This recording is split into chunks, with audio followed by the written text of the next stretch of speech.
Hello my dear students, my name is Sunil Shinde. Welcome to Shinde's chemistry techniques. ज़रा ध्यान देंगे आप लोग। आज के वीडियो में हम केमिकल प्रॉपर्टीज़ को आगे बढ़ाने वाले हैं। जो अपना छूट गया था, अभी 4 हो चुके हैं केमिकल। किसके याद कीजिए? अमाइंस के 4 केमिकल प्रॉपर्टीज़ हो चुके हैं। उसमें अभी 5th देखेंगे, कार्बिलामाइन। अभी एंडिंग पे रहे चैप्टर बस आपका ही। तो आज के इसमें कार्बिलामाइन, आगे के जितनी केमिकल प्रॉपर्टीज़ हम कवर करेंगे आज हम लोग उसको, ठीक है। तो अब कार्बिलामाइन रिएक्शन देखते हैं। इसको हॉफमैन कार्बिलामाइन भी बोल सकते हैं, हॉफमैन आइसोसाइनाइड भी बोल सकते हैं इसको, ठीक है ना। देखिए अब यहाँ पर अब आपको क्या करना है, इधर देखिए कार्बिलामाइन रिएक्शन अमाइंस के लिए। अब यहाँ पे आपको एरोमेटिक या फिर एलिफेटिक प्राइमरी अमाइन लेना है। यहाँ पर एलिफेटिक या फिर एरोमेटिक मिलेगा, RNH2 एलिफेटिक हो गया है, ठीक है। इसको मैंने किससे रिएक्शन किया? देखो यहाँ पर क्लोरोफॉर्म CHCl3, ये क्लोरोफॉर्म लिया मैंने यहाँ पर। प्लस यहाँ पे आप लोग लेना है पोटेशियम हाइड्रोक्साइड लेना है आपको, एल्कोहलिक लेना है यहाँ पर, ओके। और उसको हीट करना है, देख लीजिए आप। तो अभी यहाँ पर क्या बना है देखो, RNC मतलब अल्काइल आइसोसाइनाइड। इसको छोटा कर दूँ, अल्काइल आइसोसाइनाइड ये बन गया आपका। इसमें भी देखा जाए तो नाइट्रोजन कार्बन बीच में ट्रिपल बॉन्ड होता है। यहाँ पर ऐसे ट्रिपल बॉन्ड होता है, उसमें एक सिग्मा, एक पाई और एक कोऑर्डिनेट होता है। ऐसा होता है एक्चुअली, फुल इंफॉर्मेशन का ऐसा है। इसको हम बोलते हैं क्या? अल्काइल। इसको बोलेंगे हम लोग क्या? Alkyl isocyanide, alkyl isocyanide. अभी बाय प्रोडक्ट लिखना है मेरे को। इसी को मैं और एक नाम दे सकता हूँ, alkyl carbylamine, alkyl carbyl amine, alkyl carbyl amine, ये देख लीजिए, बराबर है। इसका होता है बैड स्मेल, इसको बोलते हैं क्या? Foul smell. फाउल स्मेल, बहुत बैड स्मेल होता है, या फिर बैड स्मेल बोल सकते हैं इसको। बैड स्मेल, फाउल स्मेल, जो भी आपको वर्ड यूज़ करना है कर सकते हैं, ठीक है ना। फाउल स्मेल और बैड स्मेल, ओके। तो इसको एक काम करते हैं, फाउल स्मेल रहने देता हूँ। इसको ऑफेंसिव स्मेल भी बोलते हैं। देखो कितना foul smell, bad smell, offensive smell, ठीक है ना। जिसको हम टॉलरेट नहीं कर सकते, अनटॉलरेबल स्मेल, जो वर्ड देना आप दे सकते हैं। अनप्लीजेंट स्मेल जो बोलना है। प्लस अब बाय प्रोडक्ट क्या बचा अब यहाँ पर? 3 क्लोरीन। तो यहाँ पे क्या करते हैं हम लोग? 3 लेते, थ्राइस KCl निकल जाएगा, थ्राइस KCl बाहर निकल गया। 3 पोटेशियम, 3 क्लोरीन। अब बचा एक कार्बन यूज हो गया, RNC। अब बचा कितने? 2 हाइड्रोजन यहाँ पर है और 3 यहाँ पर है, कितने? 5 और एक 6 हाइड्रोजन है, मतलब 3 वाटर मॉलिक्यूल बाहर निकलने वाले हैं। 3 to 6 और एक ऑक्सीजन, कितने? 3 ऑक्सीजन। बैलेंस हो गया equation. 3 oxygen, 6 hydrogen, 3 potassium, 3 chlorine, हो गया बैलेंस। देख लीजिए ये ऐसा है, ये एलिफेटिक बनाया मैंने। अब इसमें आप एग्जाम्पल क्या लेंगे? आप देखो एग्जाम्पल आप पे डिपेंड है, आप यहाँ क्या लेना चाहते हैं example. Methyl amine, ethyl amine, N propyl, कोई भी प्राइमरी अमाइन एलिफेटिक। एरोमेटिक भी ले सकते हैं, पहले मैं एलिफेटिक बताता हूँ। मैं यहाँ पे लिया CH3NH, ये लिया। बाकी सब सेम, सिर्फ यहाँ पे R चेंज करना है। मैं लिया यहाँ पे CH3, तो यहाँ पे अल्काइल क्या लेंगे? मिथाइल। यहाँ पे क्या करूँगा मैं? मिथाइल, देख लीजिए। बाकी सब सेम, देख लीजिए, मिथाइल आइसोसाइनाइड, या फिर बोलूँगा मिथाइल कार्बिल अमाइन। आप क्या लेते हैं यहाँ पर? मिथाइल अमाइन लिया तो methyl isocyanide, methyl carbyl amine. Ethyl लिया तो ethyl isocyanide, ethyl carbyl amine, ठीक है। ऐसे एन प्रोपाइल, एन ब्यूटाइल, सब प्राइमरी ले सकते हैं आप। अब मैं एरोमेटिक का बताने जा रहा हूँ। यहाँ पर एरोमेटिक हमने लिया एग्जाम्पल C6H5 एनिलीन। क्या लिया? Aniline. This is the aromatic primary amine. क्या है ये? एरोमेटिक प्राइमरी अमाइन है, एनिलीन। अब यहाँ पे क्या बनेगा? एनिलीन लिया था, आप देख लीजिए। यहाँ पे अब हम क्या करते हैं, इसको थोड़ा और छोटा कर देता हूँ, देख लीजिए। यहाँ पे लिया मैंने C6H5 फिनाइल। क्या नाम हो जाएगा इसका? फिनाइल आइसोसाइनाइड, या फिर क्या लिखेंगे यहाँ पर? Phenyl carbylamine. स्मेल वही रहेगा, बैड स्मेल, फाउल स्मेल। तो अगर हम लेबोरेटरी में इस टेस्ट को दिया जाए तो लैब में सिर्फ एक ही स्टूडेंट को देते हैं ये टेस्ट जनरली, क्योंकि अगर 2-3 स्टूडेंट को दे दिया तो पूरे लैब में बहुत बैड स्मेल आ जाएगा। इसकी स्मेल में फाउल स्मेल कैसी होती है? जब कोई एनिमल मर जाता है ना, कोई भी, जैसे कि डॉग, कैट, वो मरेगा, उसमें बायोडिग्रेडेशन जो स्मेल आती है, बहुत गंदी स्मेल आती है, वैसी स्मेल आती है सेम। उसको बोलते हैं foul smell, offensive smell, obnoxious smell, unpleasant smell, कुछ बहुत सारे नाम है, बैड स्मेल, बहुत सारे वर्ड यूज़ कर सकते हैं यहाँ पर। हाँ, उसके पैरेलल बहुत सारे वर्ड है, तो MCQs में वो पैरेलल वर्ड ही आते हैं यहाँ पर। तो उसके लिए बच्चे परेशान हो जाते हैं, जिनका थोड़ी इंग्लिश थोड़ी अच्छी नहीं रहती ना, तो वो थोड़ा सा परेशान हो जाता है बच्चा। पैरेलल वर्ड्स मतलब दूसरे वर्ड्स में बोले तो पैरेलल वर्ड्स मालूम होने चाहिए इसके। यहाँ पर वो कंफ्यूज कर सकते हैं, क्योंकि मैं जानता हूँ एग्जाम में वो ऐसे ही करते हो, पैरेलल वर्ड नहीं आते तो बच्चे परेशान। मैंने क्या कहा, foul smell, bad smell, offensive smell, obnoxious smell, unpleasant smell, ऐसे वर्ड आएगा। ठीक है ना, आया समझ में, ऐसा कोई वर्ड यूज करते। ये हो गया आपका कार्बिलामाइन रिएक्शन। इसको हॉफमैन कार्बिलामाइन, क्योंकि साइंटिस्ट जिसके उन्होंने बनाया तो उनके नाम पर है इसको हम और एक ऐसे नाम दे सकते हैं। इसको हम क्या बोल सकते हैं, हॉफमैन। ऐसा बुक में नहीं लिखा है लेकिन बता देता हूँ, ये एमसी के हिसाब से हॉफमैन कार्बिलामाइन रिएक्शन बोल सकते हैं, हॉफमैन कार्बिलामाइन रिएक्शन या कार्बिलामाइन टेस्ट बोल सकते हैं आप इसको। ये टेस्ट किसके लिए है, तो ये it is a chemical test, याद रखना, it is a chemical test, it is a chemical test. किसके लिए है, देखो ध्यान से देखिए, test for primary amines, primary amines, फिर वो आपका एलिफेटिक भी इसमें आ जाएगा और एरोमेटिक में आ जाएगा, सिर्फ प्राइमरी अमाइंस, केमिकल टेस्ट पर प्राइमरी अमाइंस। अभी चाहो तो आप बोल सकते हैं क्लोरोफॉर्म का भी केमिकल टेस्ट आपको बोलना है तो बोल सकते हैं क्लोरोफॉर्म का भी ये केमिकल टेस्ट होगा, क्योंकि क्लोरोफॉर्म का टेस्ट देगा ही नहीं है। तो और एक आप वहाँ पे लिख सकते हो, ये एमसीक्यू के हिसाब से ज़्यादा बता रहा हूँ। तो इट इज़, देख ध्यान देना जरा, it is a chemical test, chemical test for chloroform. ऐसा मतलब क्या है, उनको घुमाना है, क्लोरोफॉर्म के लिए भी केमिकल टेस्ट हो गया। देख लीजिए, आ रहा है समझ, ऐसे पॉइंट्स आते हैं यहाँ पर। आई बात समझे, कोई कंफ्यूजन है उसके अंदर अभी, देख लीजिए। तो ये हो गया आपका कार्बिलामाइन टेस्ट। अब इसको आप नोट कर सकते हैं आप आराम से, देख लीजिए। कोई कंफ्यूजन है तो मुझे बताइए इसमें, ठीक है।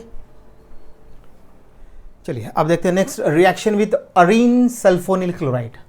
तो अरीन सल्फोनिल क्लोराइड बोलते हैं हाइंसबर्ग रिएजेंट, इसलिए इसको और एक नाम देते हैं हाइंसबर्ग्स टेस्ट बोलेंगे इसको। साइंटिस्ट का नाम है हाइंसबर्ग टेस्ट। जितने भी नेम रिएक्शन है बहुत इंपॉर्टेंट रहते हैं। ओके, अब देखिए यहाँ पर, अब यहाँ पे हम क्या करते हैं, देख लीजिए। तो अब ये जो रहता है आपका, कह रहा हूँ हाइंसबर्ग रिएजेंट या फिर अरीन सल्फोनिल क्लोराइड या फिर बेंजीन सल्फोनिल क्लोराइड, ध्यान रखना, बेंजीन सल्फोनिल क्लोराइड को हम क्या बोलते हैं, हाइंसबर्ग रिएजेंट बोलते हैं। इसका यूज हम किस लिए कर सकते हैं, distinguish between primary amine, secondary amine, tertiary amine, याद रखना है। इसका यूज हम हाइंसबर्ग टेस्ट का यूज किस लिए कर रहे हैं, distinguish between primary amine, secondary amines and tertiary amines. बहुत आसान रिएक्शन है, इतनी डिफिकल्ट नहीं है।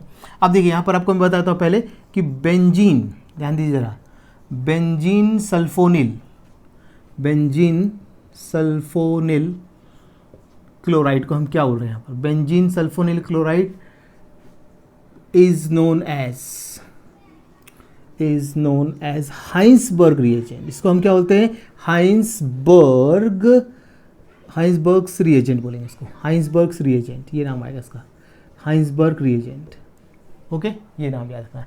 Benzene sulphonyl chloride is known as Hinsberg reagent, ये आपको याद रखना है। अब उसका देखो फॉर्मूला, तो यहाँ पे मैं सबसे पहले लेता हूँ प्राइमरी अमाइंस के बारे में डिस्कशन करूंगा। यहाँ पे प्राइमरी अमाइंस, जरा ध्यान से देखेंगे जरा यहाँ पर आप, benzene sulphonyl chloride, benzene sulphonyl chloride, देख लीजिए इसका स्ट्रक्चर ऐसा है। देखो बेंजीन सल्फोनिल क्लोराइड का स्ट्रक्चर ये देखो, ये है बेंजीन सल्फोनिल क्लोराइड। क्या नाम बोलेंगे इसको, बेंजीन, देख लीजिए, बेंजीन सल्फोनिल,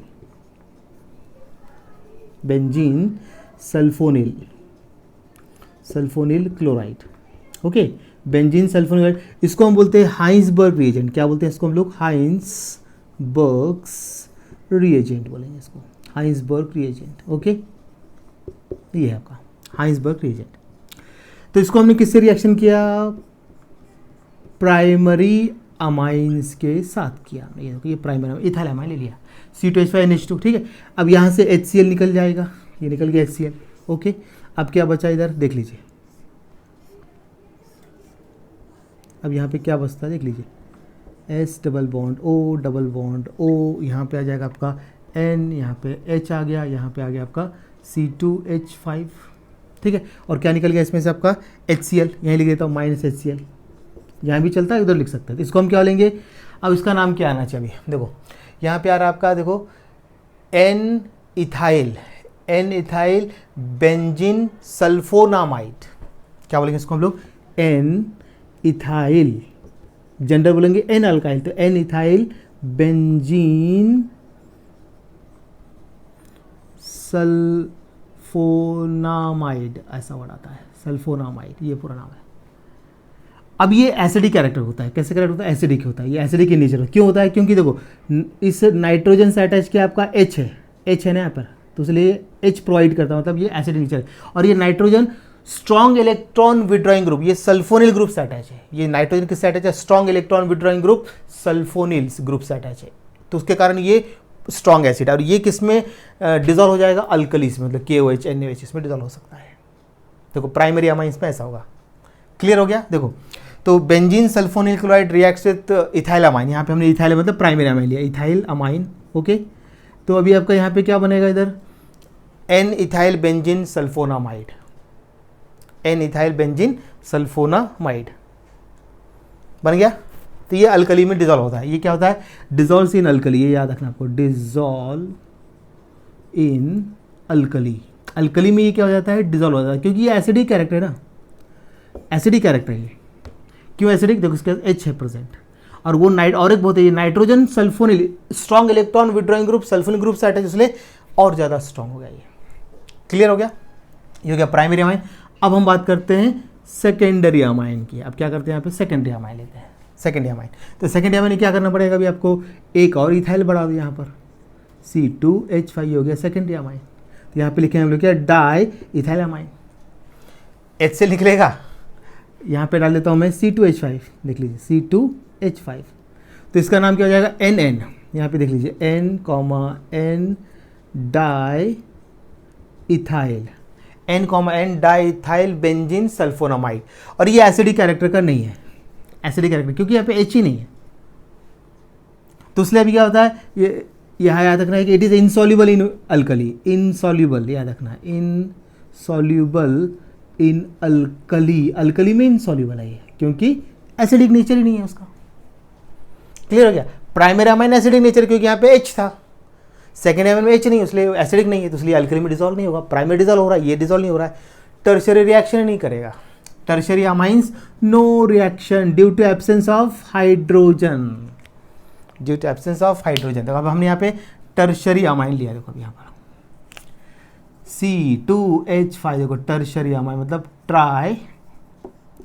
ट्राइथाइल अमाइन। तो यहाँ पे आपका आएगा नो रिएक्शन, यहाँ पे लिख देता हूँ no reaction, no reaction due to, reason लिख देता हूँ, due to absence of hydrogen atom, due to absence of hydrogen atom. देख लीजिए रिएक्शन नहीं होगा due to absence of hydrogen atom. Primary amines acidic nature का जो बनेगा ना, N अल्काइल सल्फोनामाइड, वो रहेगा एसिडिक नेचर, क्योंकि उसके पास हाइड्रोजन एटम है, वो अल्कली में डिजोल्व। सेकेंडरी अमाइंस एसिडिक नहीं है, NN डाई अल्काइल सल्फोनामाइड, वो कैसा होता है, एसिडिक नेचर का नहीं होता है, इसलिए वो अल्कली में इनसॉल्युबल। और tertiary amines no reaction due to absence of hydrogen atom in tertiary amine, hydrogen नहीं है रिएक्शन के लिए। ठीक है। हाँ, अभी और एक पॉइंट आपको बताता हूँ, ये टेक्स्ट बुक में नहीं है। आजकल हम लोग क्या कर रहे हैं, बेंजीन सल्फोनिल क्लोराइड की जगह पे यूज़ कर रहे हैं क्या, ये थोड़ा एक्स्ट्रा पॉइंट है। इसके जब हम यूज़ कर रहे हैं क्या, देखो यहाँ पे CS लगा दे, पैराटोलुइन देखो यहाँ पे इतना तो टोलुइन हो गया, पैराटोलुइन सल्फोनिल क्लोराइड यूज़ कर रहे हैं किसकी जगह पर, बेंजीन सल्फोनिल क्लोराइड की जगह पे आजकल क्या यूज़ कर रहे हैं, वहाँ लिख दे रहा हूँ मैं एट प्रेजेंट। ये रिएक्शन तो हो गई आपकी पूरी, ठीक है ना। तो ये आजकल इसका यूज़ कर, तो ये थोड़ा सा एक्स्ट्रा है, ठीक है ना। एट प्रेजेंट हम क्या यूज़ कर रहे हैं, अब वो ध्यान देना है। एट प्रेजेंट देख लीजिए, अब ये एट प्रेजेंट हम क्या यूज़ कर रहे हैं यहाँ पर, इसको हम बोलेंगे पैराटोलुइन सल्फोनिल क्लोराइड। ये थोड़ा एक्स्ट्रा जा रहा हूँ मैं थोड़ा सा, क्योंकि MCQs के हिसाब से मैं ज़रा ज़्यादा सोच रहा हूँ, ऐसा आना तो नहीं चाहिए, लेकिन थोड़ा एक्स्ट्रा जा, आपको कोई अदर कॉम्पिटेटिव एग्जाम में आपको काम आ जाएगा। क्लियर हो गया। ये यूज़ कर रहे हैं आजकल, ये एट प्रेजेंट आजकल इसका यूज़ ज़्यादा है। तो कुछ नहीं, रिएक्शन पूरी होगी, सिर्फ मिथाइल ग्रुप यहाँ पे अटैच करना है, बाकी कुछ नहीं। उससे बेटर है, मतलब उससे अच्छा ये आपका रिएजेंट माना जाता है इसको, पैराटोलुइन, ठीक है ना। क्योंकि हर चीज़ में मॉडिफिकेशन होता है ना, जैसे आपके मोबाइल को नए मोबाइल आते हैं, थोड़े से पुराना वाला भी मोबाइल अच्छा था, अभी का भी और अच्छा है, इतना ही है, वैसे ही है ये रिएजेंट्स, ठीक है ना। देख लीजिए, कोई कन्फ्यूजन अब इसके अंदर आप लोगों को आ जाएगा, कर लीजिए नोट। ओके, अब देखते हैं seventh reaction with nitrous acid. Okay, अब amines reacts with nitrous acid differently, मतलब प्राइमरी अमाइन डिफरेंट रिएक्ट करेगा, सेकेंडरी डिफरेंट करेगा, टर्शियरी डिफरेंट करेगा। लेकिन अपने सिलेबस में सिर्फ प्राइमरी अमाइंस के बारे में ही इंफॉर्मेशन है। अब ये जो नाइट्रस एसिड होता है ये होता है अनस्टेबल एट रूम टेम्परेचर, इसलिए इसको हम कौन सी रिएक्शन से बनाएंगे, C2 रिएक्शन से बनाएंगे। देखो अब बताता आपको मैं यहाँ पर, अब मैंने यहाँ पे लिया सोडियम नाइट्राइट, देखो NaNO2 सोडियम नाइट्राइट, इसको हमने किससे रिएक्शन किया, डाइल्यूट HCl के साथ रिएक्शन कर दिया इन कोल्ड कंडीशन, मतलब यहाँ पर क्या लिखता हूँ, कोल्ड लिख देता हूँ, कोल्ड कंडीशन 273 से 278 रहता है, लिख दो इतना टेम्परेचर 273 से लेके 278 केल्विन होता है ये टेम्परेचर, ठीक है ना, ये इतना टेम्परेचर है। ओके, तो 0 to 5 डिग्री सेल्सियस हो गया। तो अब यहाँ पे क्या बनेगा आपका HNO2 नाइट्रस एसिड बन गया है, प्लस यहाँ पे आपका सोडियम क्लोराइड निकल जाएगा, देखो ना ये NaCl निकल जाएगा, और बाकी H और NO2 ये दोनों क्या बनाएंगे, नाइट्रस एसिड, ये नाइट्रस एसिड ऐसा बनेगा, ये नाइट्रस एसिड। ओके, ये बना देखो। अब हम यहाँ पे लेते हैं सबसे पहले अभी एलिफेटिक की बात करते हैं, एलिफेटिक डाइजोनियम सॉल्ट की बात करते हैं। एलिफेटिक डाइजोनियम सॉल्ट बनने वाला है यहाँ पर, ठीक है ना, एलिफेटिक डाइजोनियम सॉल्ट ये पहले बनाता है, इसका प्रिपरेशन रिएक्शन उसके बाद, एक्चुअली यहाँ पे प्रिपरेशन भी है रिएक्शन भी सब है, क्योंकि इसके बाद उसके केमिकल प्रॉपर्टीज लेने वाले हैं, क्योंकि बेंजीन डाइजोनियम क्लोराइड बनने वाला है यहाँ पर। देखिए तो एलिफेटिक डाइजोनियम सॉल्ट की हम बात कर रहे हैं यहाँ पर, देख लीजिए जरा। तो अभी हम क्या करते हैं यहाँ पर, देखो अभी आपको क्या करना है, प्राइमरी अमाइन लेना है यहाँ पर, सिर्फ प्राइमरी, सेकेंडरी टर्शियरी अपने सिलेबस में नहीं है अभी, पहले था, अब ओल्ड सिलेबस न्यू सिलेबस में नहीं है अभी। तो अभी हमने यहाँ पे क्या किया देख लीजिए, अब हमने यहाँ पे लिया RNH2, ये लिया हमने प्राइमरी अमाइन, एलिफेटिक क्या लिया हमने, प्राइमरी अमाइन, जरा ध्यान से देखिए, प्राइमरी अमाइन ले लिया हमने इसको। अब हमने क्या किया, उसको रिएक्शन किया यहाँ पे नाइट्रस एसिड HNO2। अब आपको मालूम है किससे जनरेट हो रहा है, यहाँ बैलेंसिंग की बिल्कुल ज़रूरत नहीं है आप लोगों को, ठीक है ना, बैलेंसिंग की ज़रूरत नहीं। यहाँ पे हम लिखते हैं सोडियम नाइट्राइट NaNO2 प्लस यहाँ पे लिखते हैं HCl, और टेम्परेचर लेते हैं 273 से लेके 278 केल्विन, ये ले लिया हमने इसका टेम्परेचर, बराबर है। तो अभी क्या होगा यहाँ पर, देखो ऐसा देखा जाए तो अभी यहाँ पर बैलेंसिंग जरूरत है, इससे क्या बनता है आपका, देखो unstable RN2 plus Cl minus, इसको बोलते हैं अल्काइल डाइजोनियम क्लोराइड। क्या बोलेंगे इसको हम लोग, अल्काइल डाइजोनियम क्लोराइड, ये फॉर्म बनेगा इसमें, और प्लस H2O। अब इसके आगे की रिएक्शन बताता हूँ अभी आपको, H2O आगे और करेंगे। तो फिर ये हाईली अनस्टेबल होता है, ये कैसा होता है, हाईली अनस्टेबल, तो ये डिकम्पोज हो जाने वाला है, हाईली अनस्टेबल है ये। तो डिकम्पोज हो क्या बनाएगा यहाँ पे, ROH अल्कोहल बनेगा, प्लस नाइट्रोजन गैस इवॉल्व होगा, बराबर है, और उसके बाद फिर HCl बनेगा, ये बना आपका अल्कोहल। ध्यान से देखिए जरा, आपने क्या किया, प्राइमरी अमाइन को नाइट्रस एसिड से रिएक्शन किया, तो नाइट्रस एसिड कैसा होता है, C2 रिएक्शन बनता है, मतलब सोडियम नाइट्राइट रिएक्शन HCl, देखो ऊपर लिखा है ना, सोडियम नाइट्राइट रिएक्शन HCl, तो क्या बनेगा, नाइट्रस एसिड, ये रिएक्शन हो, इन दोनों के रिएक्शन ये बनेगा C2 रिएक्शन। तो C2 रिएक्शन फॉर्म कर रहे हैं। तो अब देखो आपका क्या करना है, देखो ये जो नाइट्रोजन इससे H को निकालेगा, और एक्चुअली यहाँ का जो क्लोरीन इस दूसरे H को निकालता है, लेकिन यहाँ बैलेंसिंग की कोई मतलब नहीं है, ये दोनों H, एक नाइट्रोजन रिप्लेस होगा और एक क्लोरीन से होगा, देखो एक नाइट्रोजन, दो नाइट्रोजन हो गया N2 और Cl, एक नाइट्रोजन ऑलरेडी है ना यहाँ पर, एक नाइट्रोजन आ गया तो दो हो गया N2, दूसरा H क्लोरीन से रिप्लेस होगा, बैलेंसिंग करने की जरूरत नहीं है, लेकिन समझाने के लिए बता रहा हूँ आपको। तो ये बना आपका अल्काइल डाइजोनियम क्लोराइड, और H2O बाई प्रोडक्ट वाटर बनता है। तो अब उसमें डीकम्पोज होकर क्या बनेगा, ROH, R यहाँ से आएगा और यहाँ से OH आ जाएगा, ROH नाइट्रोजन वर्ल्ड हो गया। अब क्लोरीन और यहाँ बचा हुआ H कंबाइन करके HCl। अब एग्जाम्पल आपको जो लेना है ले सकते हैं अब यहाँ प्राइमरी अमाइंस में, ठीक है। तो primary amines react with nitrous acid to form in cold condition, to form alkyl, मतलब highly unstable alkyl diazonium chloride which decomposes in aqueous solution to form alcohol, primary alcohol बनता है इससे। यहाँ से क्या बनेगा आपका प्राइमरी अल्कोहल, और नाइट्रोजन गैस में से वर्ड होगा। अब एग्जाम्पल है, आप क्या लेते हैं यहाँ पर, C2H5 इथाइल अमाइन लिया मैंने। अब इथाइल अमाइन लिया मतलब ये सब हटा देता हूँ, इथाइल अमाइन लिया तो यहाँ पे क्या आएगा आपका C2H5 इथाइल डाइजोनियम क्लोराइड, ये हो गया आपका इथाइल डाइजोनियम क्लोराइड, ये बन गया। डीकम्पोज हो जाएगा क्योंकि हाईली अनस्टेबल है, तो डीकम्पोज क्या बनेगा, इथाइल अल्कोहल बन गया, इथाइल अल्कोहल। हाँ, लेकिन अब यहाँ पर एक बात याद रखना आपको, यहाँ पर आपको मिथाइल अमाइन बिल्कुल लेना है, क्या लेना है, methyl amine, except methyl amine, ठीक है ना। यहाँ लिख देता हूँ मैं एक्सेप्ट, क्योंकि उसका मैकेनिज्म अलग है, एक्सेप्ट मिथाइल अमाइन, इसको आपको नहीं लेना है यहाँ पर मिथाइल अमाइन, या मिथाइल अमाइन के साथ रिएक्शन होगा ही नहीं है क्योंकि उसका मैकेनिज्म अलग है, क्योंकि मिथाइल अमाइन के जो प्रोडक्ट है अलग बनते हैं, डाई मिथाइल ईथर और methyl nitrite, di methyl ether और मिथाइल नाइट्राइट बनता है, क्योंकि इसका मैकेनिज्म डिफरेंट है, इससे मैच नहीं करता है। इससे मतलब इथाइल मिथाइल अल्कोहल नहीं बन सकता, मतलब अगर बनाना जाए तो सिर्फ बनेगा इथाइल अल्कोहल। क्या बनेगा? ओनली इथाइल अल्कोहल बनेगा। इथाइल अमाइन लिया तो ethyl alcohol, N propyl amine लिया तो एन प्रोपाइल अल्कोहल, सिर्फ प्राइमरी अमाइन की रिएक्शन अपने इसमें देख लीजिए। कोई कन्फ्यूजन? आसान है। ये एलिफेटिक हो गया। अब हम एरोमेटिक का बना के देखते हैं। एरोमेटिक में क्या करेंगे? यहाँ पर लेंगे हम लोग, सीधा मैं लिख देता हूँ यहाँ पे रिंग लेने वाला हूँ, सीधा एग्जाम्पल ले लेता हूँ क्योंकि उसका कोई दूसरा है ही नहीं है। हमने लिया एनिलीन ले लिया। अब यहाँ पे एरोमेटिक क्या लेने वाले हम यहाँ पर अभी एरोमेटिक क्या ले रहे हैं? इधर एरोमेटिक लेंगे हम लोग, एरोमेटिक।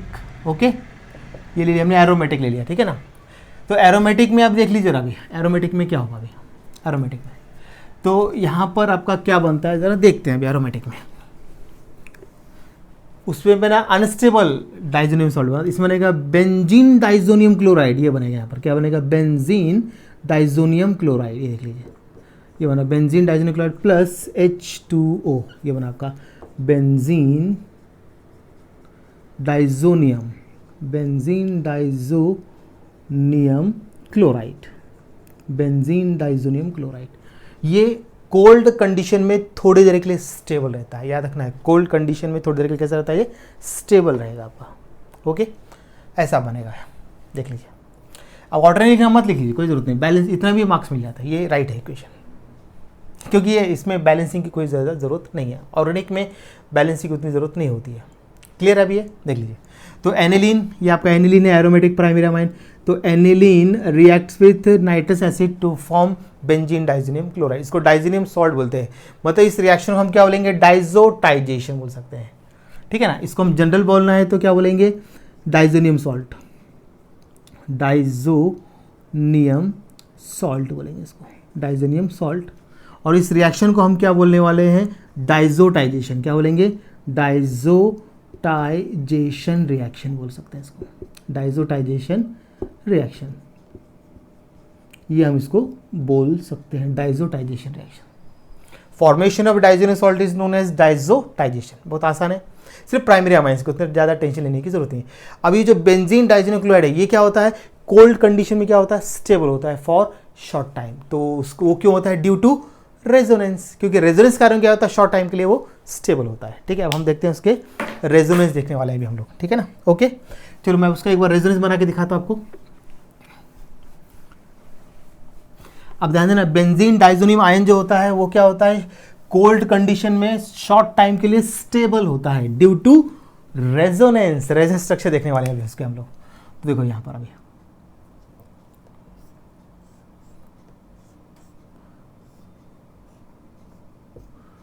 अब देखिए, अभी ये नाइट्रोजन, ये ट्रिपल बॉन्ड, इस पे आएगा प्लस चार्ज, यहाँ नाइट्रोजन, इसके पास एक लोन पेयर, ऐसा देख लीजिए। अब क्या होगा होने वाला है?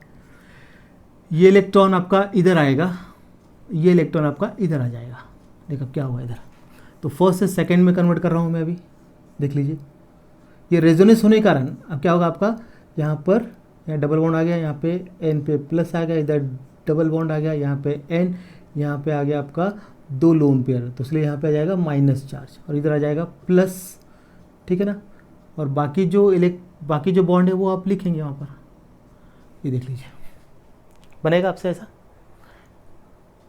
चलिए हो गया। अब देखिए, अब ये इलेक्ट्रॉन इधर आ जाएगा, देख लीजिए क्या होता है।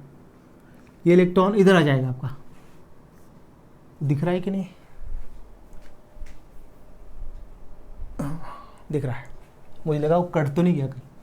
थोड़ा नीचे लिख देता हूँ फिर भी, plus charge, double bond N, ये दो लोन पेयर और इस पर ये माइनस है। अब बिल्कुल ठीक दिख रहा है, ठीक है। चलिए अब मैं बनाता हूँ नेक्स्ट स्ट्रक्चर। तो आपका ये जो फर्स्ट स्ट्रक्चर है ये सेकंड में आपका कन्वर्ट हो गया है। फर्स्ट स्ट्रक्चर आपका सेकंड में कन्वर्ट हो गया। अब सेकंड को मैं थर्ड करूँगा। ये इलेक्ट्रॉन इधर आ गया, अब देखिए, तो यहाँ डबल बॉन्ड, यहाँ पे नाइट्रोजन, यहाँ पे plus charge, double bond N, यहाँ पर माइनस चार्ज। ओके, देख लीजिए। अब ये इलेक्ट्रॉन इधर आ गया, तो इधर आ गया आपका डबल बॉन्ड, यहाँ पे आ गया आपका प्लस चार्ज, ये देखिए ऐसा हो गया। अब क्या होगा, ये इलेक्ट्रॉन इधर आएगा, देखिए अभी नीचे लिखता हूँ, तो सेकंड से आपका होगा ये थर्ड स्ट्रक्चर। चलिए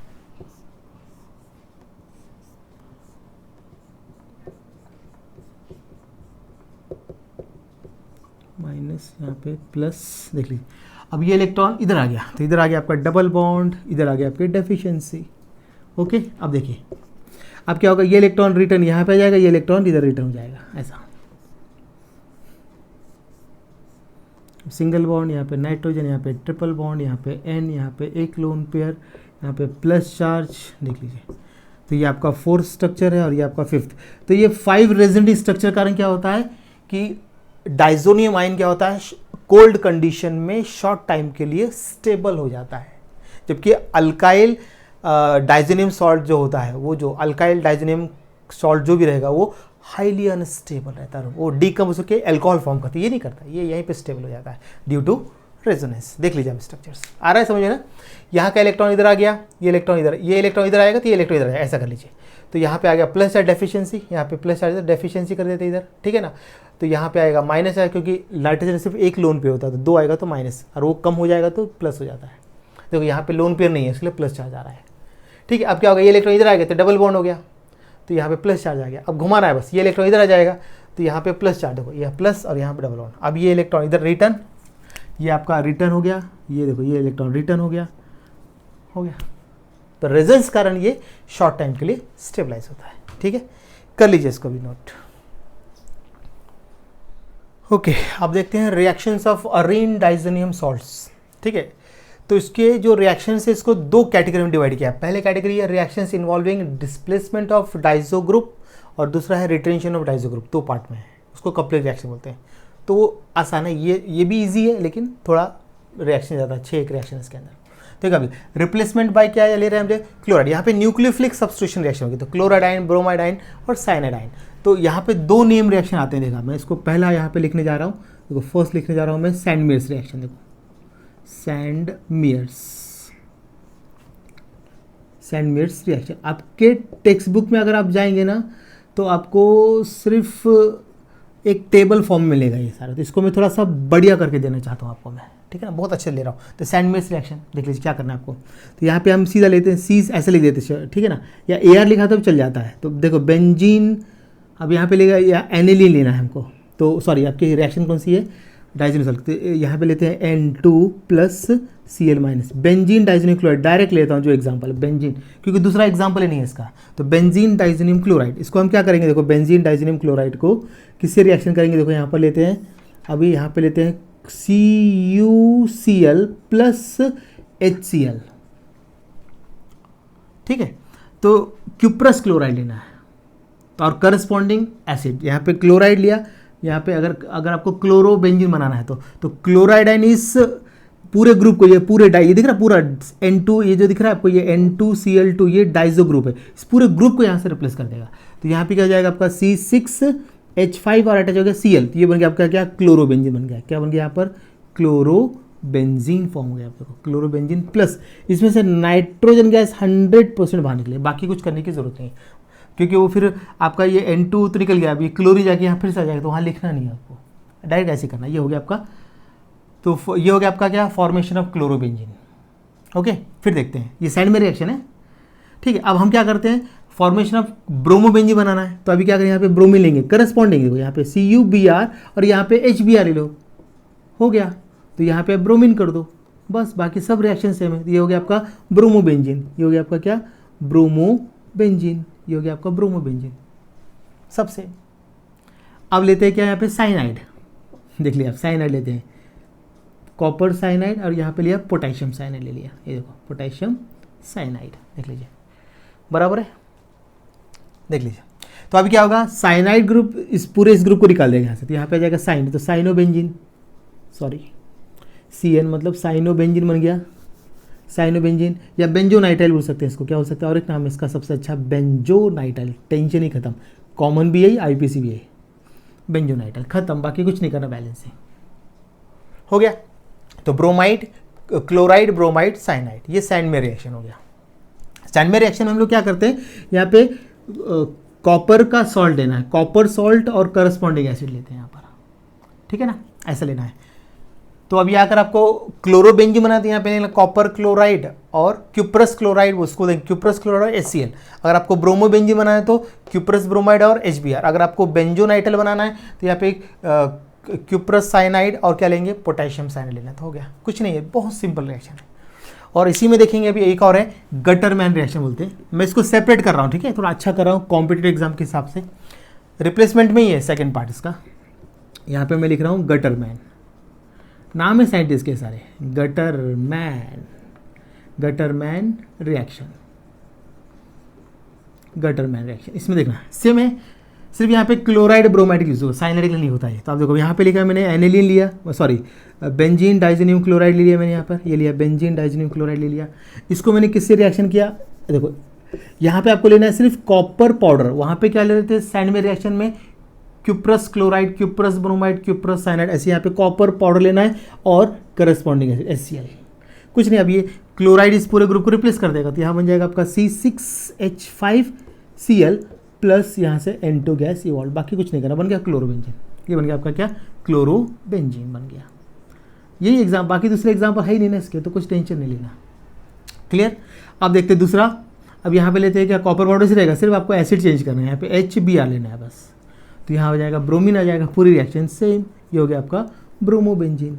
देखो ब्रोमोबेंजीन, फिनिश हो गया। और अगर दोनों में कंपेयर करें कि गटरमैन और सैंडमेयर रिएक्शन में बेटर कौन सा है, तो Sandmeyer reaction better than Gattermann reaction, क्योंकि अच्छा अमाउंट किससे मिलता है, सैंडमेयर रिएक्शन। तो आपको ये एक नोट याद रखना पड़ेगा यहाँ पर, ठीक है ना। तो सैंडमेयर रिएक्शन,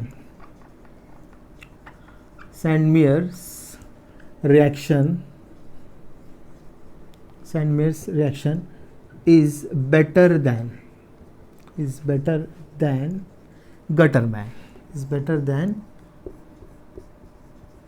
gutterman reaction। ये ऐसा रहेगा, क्योंकि यील्ड सबसे अच्छा आपको सैंडमेयर रिएक्शन में मिलता है, बराबर है कि नहीं, आ जाएगा अभी आपको, हो गया। चलिए आगे देखते हैं नेक्स्ट। अब रिप्लेसमेंट बाय आयोडाइड आयन लेंगे अभी, रिप्लेसमेंट बाय आयोडाइड आयन। ये सब सिंपल रिएक्शन है, फटाफट होते हैं सब रिएक्शंस, ज़्यादा टाइम लेने लेता है यहाँ पर। अब देखते हैं यहाँ पे सेकेंड। अब यहाँ पे देखेंगे second, replacement bye iodide ion. अब लिया हमने यहाँ पे आयोडाइड आयन। तो अब देखो यहाँ पे क्या करना है, आपको लिया है बेंजीन डाइजोनियम क्लोराइड को किससे रिएक्शन करेंगे, यहाँ पर हम लोग पोटेशियम आयोडाइड, इसमें सिर्फ मिक्स करना है सिंपली। तो अब देखिए यहाँ पे क्या होता है, ये आयोडाइड आयन क्या करेगा, इस पूरे ग्रुप को यहाँ से निकाल देगा ये इसको। तब यहाँ पे क्या बनेगा आपका C6H5I, आयोडोबेंजीन बन गया और नाइट्रोजन गैस इवॉल्व हो गया, और क्या हो जाएगा KCl, ठीक है ना, ये Cl इधर आ जाएगा ना, और नाइट्रोजन इवॉल्व हो गया। देखो ना, नाइट्रोजन यहाँ से बाहर निकल गया। अब इसको बैलेंस कर सकते हैं, पहले वाले को वहाँ पे था कैटलिस्ट था, उसके वहाँ बैलेंस करने नहीं जमता था, यहाँ बैलेंस कर सकते हैं। तो C6H5I, क्योंकि इसने पूरे इसको रिप्लेस कर दिया, N2 इवॉल्व हो गया, अब बचा क्लोरीन और पोटेशियम कंबाइन करके KCl, यह बन गया आपका आयोडोबेंजीन फॉर्म हो गया। क्या फॉर्म हो गया इधर आपका, आयोडोबेंजीन। अब डायरेक्ट आयोडोबेंजीन नहीं बनता, आपको मालूम ही है, पढ़ चुके हैं हम लोग पहले हैलोजन डेरिवेटिव में, बराबर है, क्लियर है। अब ये ऐसा बनेगा, आसान है। ये हो गया आपका आयोडाइड का भी हो गया आपका, ओके। चलिए, कोई कन्फ्यूजन अब यहाँ पर आ रहा है आपको समझ में? तो ये हो गया रिप्लेसमेंट बाय आयोडाइड। अब देखते हैं रिप्लेसमेंट बाय फ्लोराइड।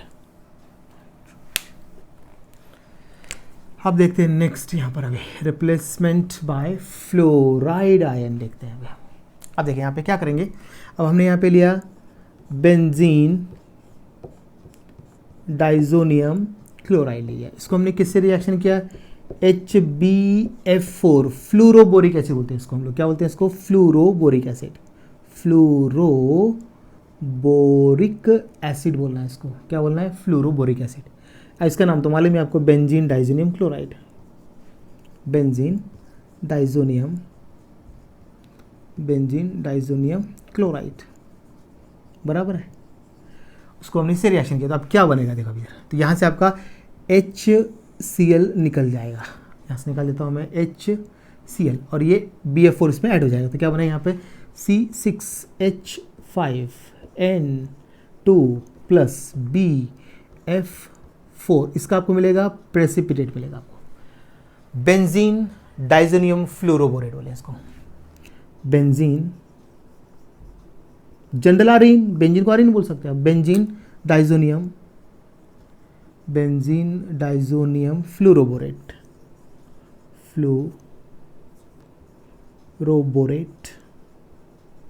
इसका आपको क्या मिलेगा, प्रेसिपिटेट मिलेगा इसको। अब इसको फर्दर हम क्या करते हैं, हीट करेंगे, इसको हीट किया तो डीकम्पोज हो जाएगा, तो क्या बनेगा यहाँ पर C6H5, यहाँ से एक फ्लोरीन जाके यहाँ पे अटैच हो जाएगा, तो C6H5F ये बन गया आपका फ्लोरोबेंजीन फॉर्म हो गया, यहाँ पे आपका फ्लोरोबेंजीन फॉर्म हो गया यहाँ पर, प्लस नाइट्रोजन गैस तो 100% निकलेगा, उसके बचा आपका BF3 बोरॉन ट्राइफ्लोराइड, देख लीजिए बोरॉन ट्राइफ्लोराइड बराबर है, ये देख लीजिए ऐसा बनेगा, क्लियर है, ऐसा आपको आना चाहिए, यहाँ पर आ रहा है समझ में, चलिए हो गया क्या, चलिए अब देखते हैं नेक्स्ट, रिप्लेसमेंट बाय हाइड्रोक्साइड देखते हैं अभी, replacement bye hydroxide, replacement bye hydroxide, ये हम लोग अल्कोहल, फिनॉल्स एंड ईथर्स में पढ़ चुके हैं, प्रिपरेशन ऑफ फिनॉल में देख लीजिए फ्रॉम एनिलीन में, याद आया आपको, देख लीजिए कैसे करना है, यहाँ पे हमने लिया है C6H5N2 plus Cl mine, benzene diazonium chloride लिया, और यहाँ पे हमने क्या किया, H2O लेना है, ओके H2 लेना, और यहाँ पे हम लेते हैं डाइल्यूट सल्फ्यूरिक एसिड H2SO4, इसे डाइल्यूट करते जाते हैं और अबव 283 कैलोरी करीब लिया जाता है, तो अभी यहाँ का OH ग्रुप इस पूरे ग्रुप को निकाल देगा, मतलब यहाँ पे आ जाएगा आपका C6H5OH फिनॉल बन गया, प्लस OH ने पूरे ग्रुप निकाल दिया, नाइट्रोजन इवॉल्व होगा, यहाँ का H और बचा हुआ Cl H के साथ कंबाइन हो जाएगा, मतलब यहाँ पर आपका नाइट्रोजन तो इवॉल्व हो गया, वो तो निकलने वाला है 100%, और क्या बनेगा यहाँ पर HCl, ये बन गया आपका फिनॉल बन गया, फिनॉल फॉर्मेशन हो गया।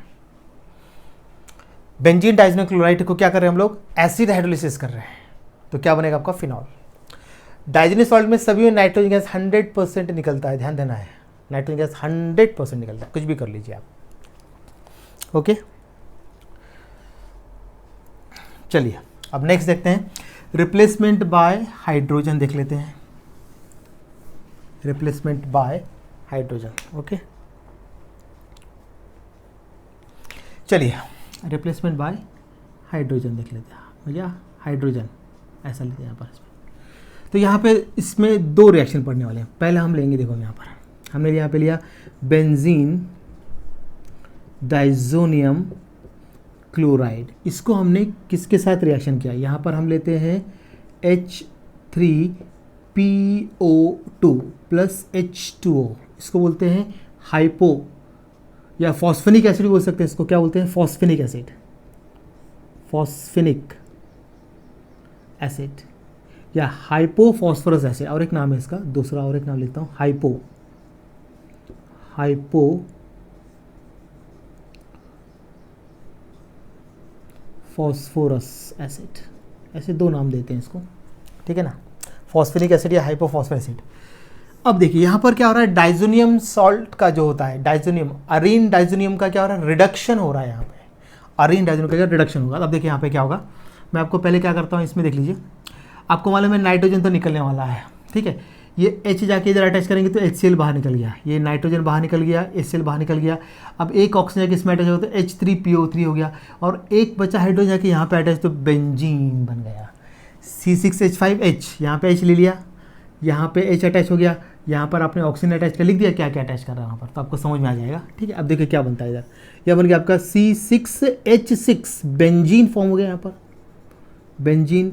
अब आपको मालूम है कि नाइट्रोजन निकलना है, 100% निकलना है, ये निकल गया नाइट्रोजन, प्लस अब क्या बचा HCl, बचा अब क्या H3PO3 फॉस्फोरस एसिड बन गया यहाँ पर, यह ऐसा रहेगा, या अरीन डाइजोनियम सॉल्ट का रिडक्शन हो रहा है, क्लियर है बिल्कुल, कोई कन्फ्यूजन, ठीक है। इसमें एक और रिएक्शन है दूसरी, देखते हैं, बेंजीन डाइजोनियम क्लोराइड लिया मैंने, इसको मैंने इथेनॉल के साथ रिएक्शन किया, CH3CH2OH इथेनॉल के साथ। अब देखिए क्या होगा, सेम H जाके से अटैच तो HCl, ठीक है, दूसरा जाके यहाँ पे अटैच तो बेंजीन, और ये नाइट्रोजन यहाँ से इवॉल्व, देख लीजिए C6H6 ये बन गया आपका क्या, बेंजीन बन गया यहाँ पर आपका, ये नाइट्रोजन गैस तो 100% निकलने वाला है।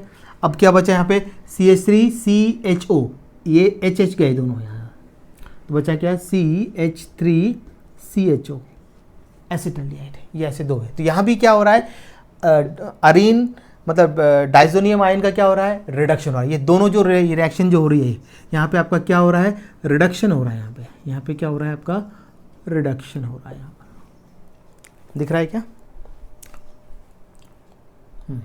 चलिए रिडक्शन हो रहा है आपका ये, ठीक है, कर लीजिए इसको नोट। ओके, अब देखते हैं replacement bye nitronium ion, NO2 ion से करेंगे। तो यहाँ पे क्या करना है, देखो बेंजीन डाइसल्फाइड, आपके टेक्स्ट बुक में ना फ्लोरोबोरिक एसिड और इसके रिएक्शन सेम लिखा हुआ है, ठीक है ना, वो ध्यान दीजिए आप लोग उसको, ठीक है। तो वहाँ पे एक ही रिएक्शन दो है, मैं इसको अलग अलग करके लिख रहा हूँ मैं, आपके इसमें टेबल फॉर्म में दिया, मैं टेबल से पूरे रिएक्शन फॉर्म में ले लिया मैंने इसको। अब देखिए, तो ये तो हम पढ़ चुके हैं, उसके अंदर फ्लोरीन के साथ HCl यहाँ से निकल गया, हो गया। अब ये बन गया आपका क्या, बेंजीन डाइजोनियम फ्लोरोबोरेट बन गया। अब उसको सोडियम नाइट्राइट और कॉपर पाउडर के साथ हीट करना पड़ेगा। जब हीट किया तो यहाँ आपका जो NO2 ग्रुप है, ये NO2 ग्रुप इससे पूरे ग्रुप को यहाँ से निकाल देगा, पूरे ग्रुप यहाँ से निकल जाएगा, तो नाइट्रोजन तो निकलने वाला है। अब यहाँ का Na और ये BF4 कंबाइन करके सोडियम फ्लोरोबोरेट बन गया, और आपका यहाँ पे NO2 ग्रुप इंट्रोड्यूस, ये बन गया आपका नाइट्रो बेंजीन बन गया। यहाँ पर क्या बन गया, ये नाइट्रो बेंजीन, ठीक है ना। चलो नोट कर लीजिए इसको फटाफट। ओके, अब देखते हैं reactions involving retention of diazonium group, ये सेकंड कैटेगरी। पहले कैटेगरी क्या होता है, डाइजोनियम ग्रुप रिप्लेस हो रहा था, क्लोरीन ब्रोमीन, ठीक है ना, साइनाइड, आयोडाइड, फ्लोराइड, हाइड्राइड, ठीक है, NO2 सबसे रिप्लेस हो रहा था। यहाँ पे क्या हो रहा है, आप देखो यहाँ पे डाइजोनियम ग्रुप रिटेन वैसे रहेगा, जगह पे रहेगा, वो रिप्लेस नहीं होगा, जिसको बोलते हैं कपलिंग रिएक्शन। तो पहला लेते हैं यहाँ पे रिएक्शन विद फिनॉल। तो बेंजीन डाइजोनियम क्लोराइड किसी रिएक्शन किया, मैंने फिनॉल के साथ किया, तो देखो अब यहाँ से आपका HCl निकल गया in weakly alkaline nature, mild क्या रहता है, alkaline, mild alkali, weak alkali के प्रेजेंस पे, तो OH माइनस लिखा है, तो ये निकल गया, HCl निकल गया। अब ये होगी कपलिंग रिएक्शन। अब ये बनेगा आपका क्या, पैरा हाइड्रोक्सी एजोबेंजीन, इसका कलर होता है ऑरेंज, कुछ नहीं, कपलिंग रिएक्शन है, HCl निकल गया, हो गई कपलिंग, बन गया प्रोडक्ट, बहुत ईजी रिएक्शन है, बन जाएगा। अब दूसरा बताता इसमें रिएक्शन विथ एनिलीन लेना है यहाँ पर, रिएक्शन विथ एनिलीन है यहाँ पर। तो एनिलीन में देख लीजिए, यहाँ पर OH हटाया, NH2 डाल दिया मैंने, बन गया एनिलीन, देख लीजिए कुछ नहीं, रिएक्शन सेम है, ये हो गया आपका एनिलीन, ठीक है, एनिलीन। तो HCl निकल गया, यहाँ पे आ जाएगा NH2, यहाँ पे पैरा पे क्या हाइड्रोक्सी था, तो अब यहाँ पे पैरा पे क्या दिख रहा है अभी आपको, NH2, मतलब पैरा अमाइनो हो जाएगा, यहाँ पे क्या हो जाएगा आपका, पैरा अमाइनो एजोबेंजीन। इसका कलर कैसा होता है, येलो, तो इसलिए इसको बोलेंगे येलो डाई। पहले वाला था आपका ऑरेंज, इसलिए ऑरेंज डाई, हो गया। कितनी आसान रिएक्शन है ना, ठीक है। तो अभी आप इतना कर लीजिए, मेरे ख्याल से बहुत ज़्यादा हो गया। अभी एक पार्ट इसका छोटा सा रह गया है, नेक्स्ट लेक्चर उसको मैं कवर कर दूंगा, क्योंकि वो थोड़ी इंपॉर्टेंट है, उसमें थोड़ा धीरे धीरे समझाना पड़ेगा, थोड़ा बहुत काम की रिएक्शन है, इलेक्ट्रोफिलिक सब्स्टिट्यूशन रिएक्शन है। बस आपका चैप्टर फिनिश, उसके बाद फिर इसके MCQs, फिर नया चैप्टर करना है। तो बहुत से बच्चे, सब बच्चों के अलग अलग कमेंट्स हैं सर, मुझे कोई बोलता है सर कोऑर्डिनेशन करो स्टार्ट, कोई बोलता है सर थर्मोडायनेमिक्स करो, कोई बोलता है सॉल्यूशन करो, सबके अलग अलग। इतने सारे चैप्टर कैसे स्टार्ट कर सकता हूँ मैं एक साथ, ठीक है ना, हो जाएगा, बेफिक्र रहिए, ठीक है। चलिए इतना आप कर लीजिए, आप इतना तो कर लीजिए, आगे का हम देखेंगे बाद में क्या करना है। और अपने दोस्तों में ज़्यादा से ज़्यादा वीडियो शेयर कीजिए, और वीडियो पूरा देखिए, और अपने दोस्त अच्छा लगता है तो अपने दोस्तों में शेयर कीजिए, और ज़्यादा से ज़्यादा सब्सक्राइबर बढ़ाइए आप, ठीक है ना। अब हमारे सारे फैसले ख़त्म होते आ रहे हैं, हम ज़रा स्पीड से बढ़ाने वाला हूँ आपका काम, ठीक है ना। अब नेक्स्ट मंथ में अब इनके टेस्ट खत्म, आपका काम खत्म, नीट JEE सब फिनिश होने वाला है, फिर आपका ही फुल कॉन्सेंट्रेशन रहेगा आपका, ठीक है। चलिए ओके, यहाँ स्टॉप करते हैं अभी हम लोग।